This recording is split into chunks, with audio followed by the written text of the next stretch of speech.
Hi, my name is Adriane Tabag. I'm with IdeateTV, and I'm standing here with James Sullos of Edgar Rice Burroughs Incorporated. Hi, how are you? I'm doing very well. How are you Good, today? pretty good. You mentioned that corporation. You should know that it was created in 1923, way back by Mr. Burroughs himself.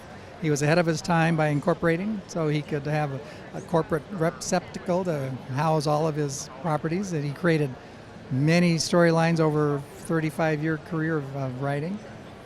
And he covered lots of genres. We think of him as Tarzan and Princess of Mars, John Carter of Mars, but he wrote another 25 different storylines that are all worthy of the public's attention, and that's what we're trying to do, is bring those out so people know he produced a whole lot of other things. How do we keep this vision of Tarzan, close and connected to what Edgar Rice Burroughs wrote initially? When he wrote about Tarzan, he wanted to have somebody who survived against all odds. And could it be that you could survive in a hostile environment in the jungle, raised by an ape, and become the hero that he had become? And what gave him these strong moral traits that were part of him later on, when he really became the protector. He became the protector of the animals in the jungle. He became the protector of the environment. He became the protector of the natives and other people that were there. And so I like to talk about him being the very first conservationist there ever was, before that term was ever coined, because that's what he did. Yeah. He was protecting people, and he was a natural leader, even though he didn't want to be. He wanted to live alone in the jungle. He was used to that. Yeah. He didn't. The only thing he needed maybe was Jane, but he didn't need anything else. Yeah. So he survived and he thrived. And once he started speaking a language, French was his first language, taught to him by the man who discovered him in Africa, who was a French. At that time, he was a French military man, and he taught him French. And he learned English later as he met Jane, because Jane was from America, and his own family was from England. So he then became fluent in English, but he ended up speaking something like 12 languages, and communicating with the animals.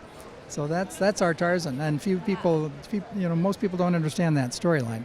But Mr. Burroughs wrote 24 books, and after you go through all 24 books, you get a real picture of what a hero he was and how he survived against the impossible odds.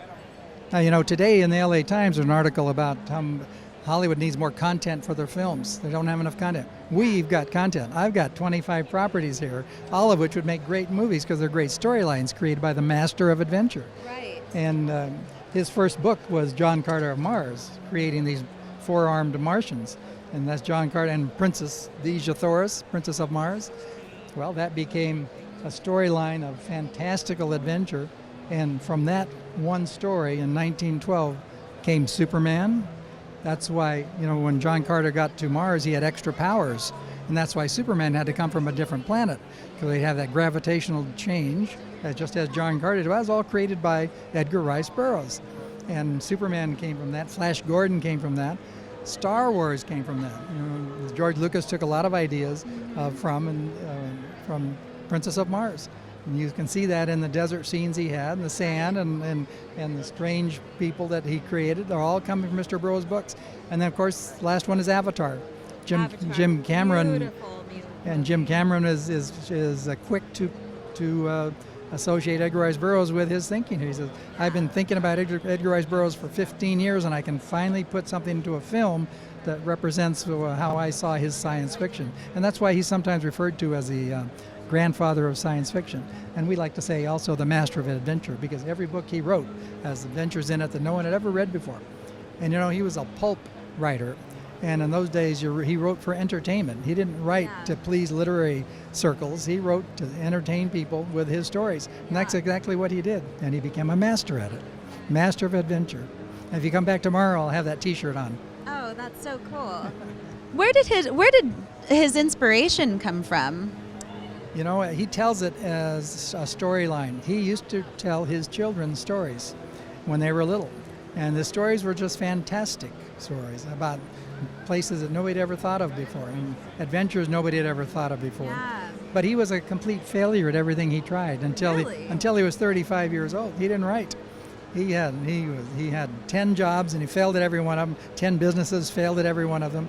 And he knew he could write once when he was a pencil sharpener salesman. He had a team of people out in the field to sell pencil sharpeners when that was something brand new. He was a pencil sharpener salesman? Yeah, that's right. And he had a team of guys, and he'd sit back in his office waiting for them to bring the orders in, and he was reading pulp magazines, the pulp story. He said, if people can get paid for this rot, I can write better stories than that.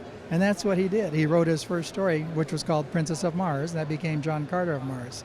Oh, wow. And that was the beginning of his career. He got paid, I think it was $400 for this first book called Princess of Mars, and he said that was the sweetest money he had ever made in his life. That is so cool. Yeah, and then he did another story that's called Outlaw of Torn, because they wanted him to write something else. Outlaw of Torn, which was about a medieval prince who was kidnapped in England. He was raised by a Frenchman to hate the Englishman. He became his own hero.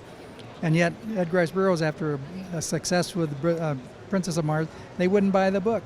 They had him rewrite it 3 times, and they still didn't like it, so he tossed it aside. And his next book was Tarzan. Wow. And with that, he had a blockbuster on his hands, an overnight sensation. Yeah. And for that, he got paid $700, and that was fantastic amount of money. Tarzan was $700? That was the beginning. Oh my goodness. That's the beginning, $700. And then Tarzan was first a story and then a comic book, or what was Oh, the the story was first, a pulp magazine. In those days, this is all before radio, before television, and everybody's form of entertainment was pulp fiction. And pulp fiction was just fantastic stories of different kinds, a lot of romance, a lot of westerns, and then a lot of science fiction by Edgar Rice Burroughs. And then others joined in. Some writers only would do novels and published by major publishing houses. Not with Mr. Burroughs. He went right to the pulp editors and said, here's a story, let's get it going, and they would print it. Now, he started that in 1912, but by 1917, there was a film of one of his stories called The Lad and the Lion, and that was his first movie. That movie is missing. Nobody knows where it is, but if anybody ever finds it, it's going to be worth some money because it was the first Edgar Rice Burroughs film. But the second one was Tarzan of the Apes in 1918. And from that point on, Tarzan movies never left the screen. Every 3 years, there was a Tarzan movie. Mm-hmm. And it got very accelerated in the 40s and 50s and 60s, half of the 60s. And there was like 50 movies, all full-length Tarzan movies that hit the screen. And this one coming up is probably number 53, the one that we're going to see with Warner Brothers. And so the funny story about that is that in 1959, there was a movie called Tarzan's Greatest Adventure. And one of the villains in it was Sean Connery. Oh, now, Sean Connery was going to be the next Tarzan. That was the plan, and he was already had in discussions for that. But in between that, he got an invitation to try out for this role called James Bond in a film. And he might have heard of that. Yeah, okay. So instead of being Tarzan, Sean Connery became James Bond, and look what's happened there. It just took off. So now we have like 26 James Bond movies. But we have 53 Tarzan movies, so we're still ahead of the game, and we're going to keep that track record going. With this vision, how do you feel about the next step for the vision of the company? This coming October, you can watch a new animation Tarzan and Jane film. Okay. It's going to be a television series by Avi Arad Productions and 41 Entertainment, and it will be on Netflix. It'll be a Netflix original kids series. So we're looking forward to that. See, so Tarzan doesn't end. It just keeps going on. Absolutely. So our other job is to try to let people know of all these other stories he created, and we're doing that through a webcomic program. Where can we find that webcomic program? You can find that at edgarriceburroughs.com/comics, and you can get right to our comic strip. We have 16 comic strips, and they're all related to other stories that he created, and this is the first time people have given any visualization we have our artists and writers from around the country and around the world participating. That's all brand new artwork, all brand new storyline, never been done before. And we have 18 strips, I think, soon, and we're going to there's another 2 or 3 or 4 in the works. So we're going to have over 20 strips representing all these other properties. So we want people to know about the master of adventure. He's got many, many storylines as depicted in this picture. Wow. There you are. Yes, I'm so excited for that. I'm looking forward to not only Tarzan, but to the comic strip and Tarzan and Jane and everything else that's going to come from these timeless stories. Mm-hmm. Well, we hope it all works. That's our plan, and we're dedicated to letting the public understand just what a genius he was. Absolutely. And I know everything's going to be great. Yep, So good plan. thank you so much for your time today. You're welcome. Appreciate it. Thank you. Thank you. Okay.